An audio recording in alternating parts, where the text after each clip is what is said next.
ಅಂದ್ರೆ ಇವ್ರನ್ನೇ ಕೇಳ್ಬಿಡ ನಮ್ ಮಾತು ಬರಲ್ಲ. ಹಿರಿಯರಿಗೆ ಏನಿದೆ ಅದು ಸತ್ಯ ಸರ್ ಅಲ್ವಾ? ನಿಲ್ಲು.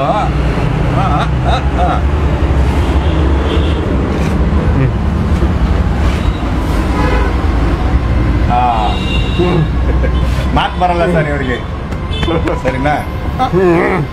ಹಾ ಸರಿ ಸರಿ ಸರಿ ಯಜಮಾನ್ರೆ, ಮಾತು ಬರಲ್ಲ ಅಂತ ಒಪ್ಕೊಂಡ್ಬಿಟ್ಟಿದ್ದೀರಲ್ಲ. ಅವ್ರಿಲ್ಲ ಅಂದ್ರೆ ದೇಶ ಮಾಡಕ್ಕೆ ಅವರೇ ಇರ್ಬೇಕು, ನರೇಂದ್ರ ಮೋದಿ ಅವರೇ ಇರ್ಬೇಕು.